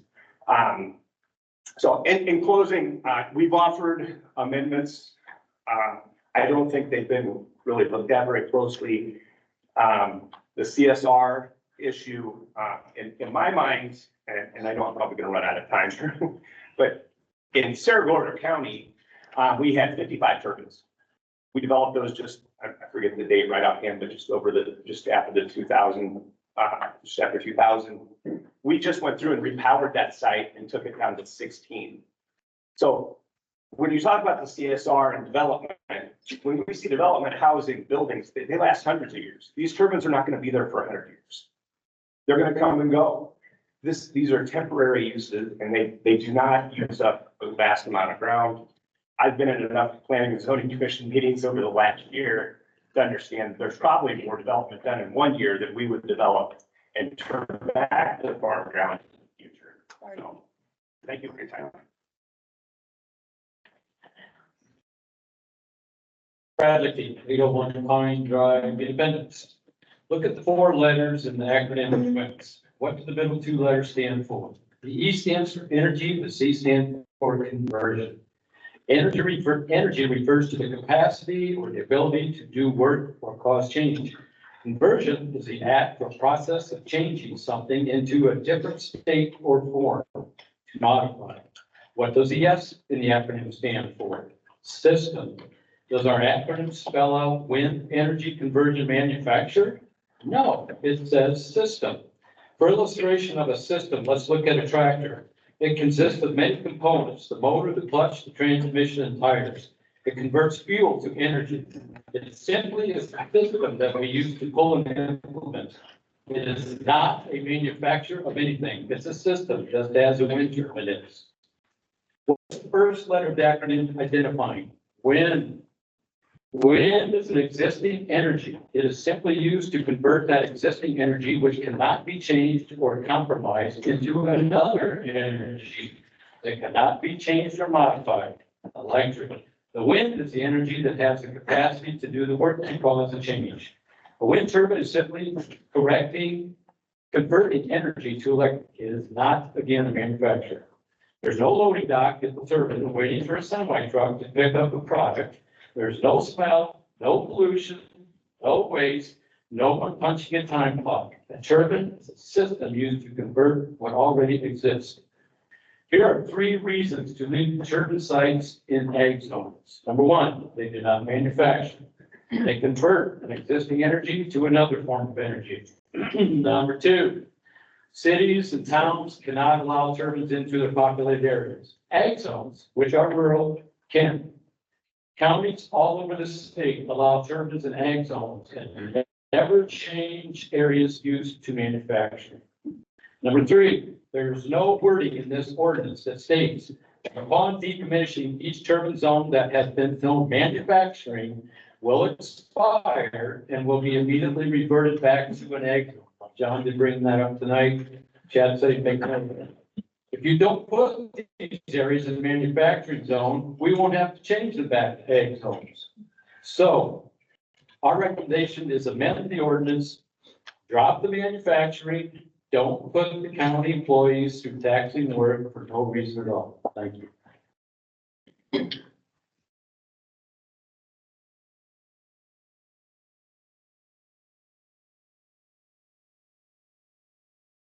Urban, 3366 Dugan Avenue, Brandon, Buchanan County.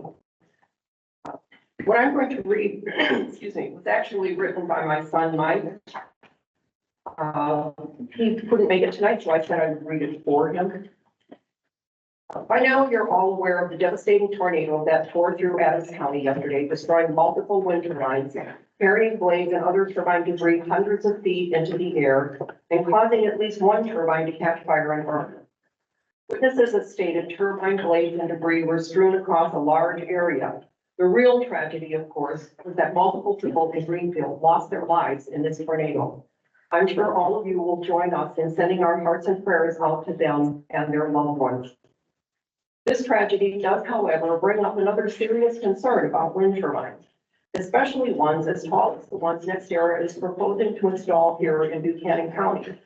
The following image, that you can see it also on the bulletin board when you leave, The following image is data I pulled from the National Weather Service Doppler radar in Des Moines on the morning of May 11th at 6:03 a.m. All of the yellow, oranges, reds, and purples you see here are phantoms. They are not thunderstorms. They are not even rain showers. They are wind turbines in the New Sharon and Montezuma areas interfering with NW's radar. This bears repeating. What you are looking at here are wind turbines effectively jamming the government's Doppler weather radar, thus blinding the National Weather Service to any real threats that might be present above these areas. According to Colorado State University, wind turbines are dynamic radar scatterers that interfere with all bands of radar waves, whether weather, air turbulence, air surveillance rather, or defense. Based on data gathered between 2018 and 2022, Buchanan County has the second highest number of tornadoes in Iowa, behind only Webster County. Doppler weather radar is vitally important to the safety of our citizens. Allowing 70 wind turbines, each nearly 600 feet tall, to come into our county will significantly degrade the ability of NWS to give us accurate warnings of impending severe weather threats, and thus degrade their ability to protect the citizens of our county. I find that a little bit scary, especially after what we have experienced in the last few weeks. So I beg of you to take what the P&Z suggested and pass this ordinance. Thank you.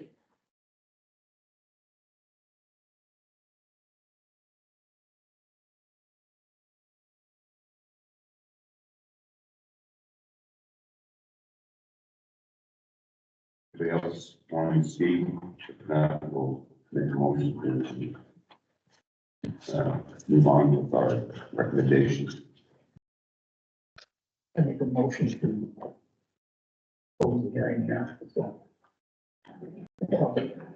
I made a motion to close the public hearing. Do I have a second? Second. Have a first and second, all in favor? Aye. I want to ask something else. I would like to have chair and I have the opportunity to make a motion. Unless you bring on yet prepared discussions, you want to bring up prior to me making that motion. I did have a few things to say, but you can make a motion. Okay.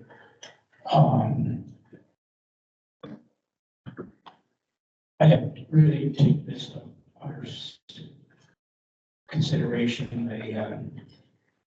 It's been a challenge to figure out and make a balance here. Nobody's going to come away, or not everybody's going to come away from this happy, no matter what happens. I would like to make them, and this is because of something I'm doing, a motion because of something I believe that when they get go there. It's not that I was trying to promote something, stop something, or anything like that. So my motion is to strike and remove the WECS as a manufacturing district and to reject and take no action on the ordinances or recommendations changes at this time until review of the comprehensive land use plan has been completed and approved. This is something that I wanted early from the get-go to happen. And the reason was that is because that would help the fairness and the balance of all this. By no means do I disagree with everything that the planning and zoning board did here and all the recommendations. There's a lot of that stuff in there they got in there that I'm for, believe in, and understand. I appreciate their hard work. But I'm looking for fairness and balance here. And to do that, I feel that this redo and review of the comprehensive land use plan needs to be done first. I have talked to many professionals and and officials from different counties that worked on comprehensive land use plans. And they all tell me it's time for Buchanan County to have that done here. Now, if it's, and I was always looking for a diversified group of people throughout the county. Usually most of these groups, advisory groups, are 13 to 15 people. And I think from different professionals, different levels of business, that can come up with a plan that can be used for future development and look at economic development and protecting our land community and things like that. So I think it builds the foundation to work off of, and it puts the horse back in front of the buggy. So there again, I'm not against everything the planning and zoning board did here. I'm just asking for a fair and balanced system to come to whatever we have to do for the final conclusion. So that's my motion here. To go back and repeat it is to strike and remove which is the manufacturing district, and to take no action and reject the recommendations at this time until review is completed of the comprehensive land use plan and has been completed and approved.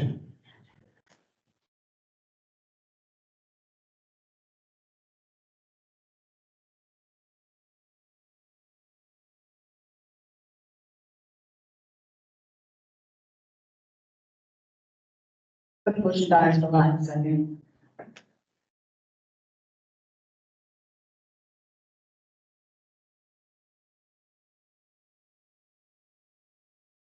Make a motion to approve the recommendations that the planning and zoning commission has put in front of us, was adding one amendment under decommissioning number 11, Chad. Adding the zoning change back to ag after decommissioning. I'll second that motion. Done, roll call? I just want to clarify. Yep, go ahead. Can I see your mic? Otherwise they won't hear me. Yep. Thank you. Okay, so Mr. Kurtz made the motion to proceed with the proposed amendment, but then also adding under item 11, the continuation and decommissioning. It looks like it would be letter H. That I just want to make sure I have it right, that it would go back to an ag basis. Whatever district that it was currently. The previous district. zone district. Okay, thank you.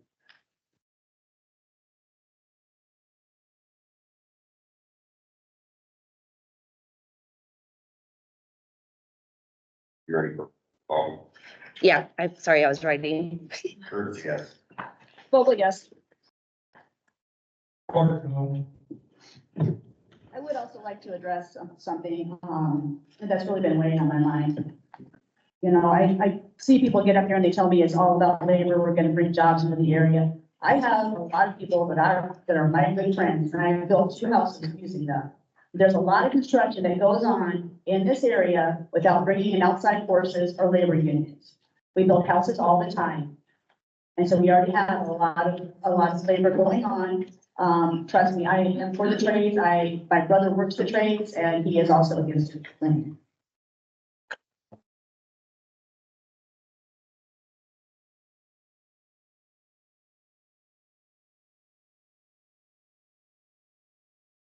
Adjourn. I'll make a motion to adjourn. Second. All right.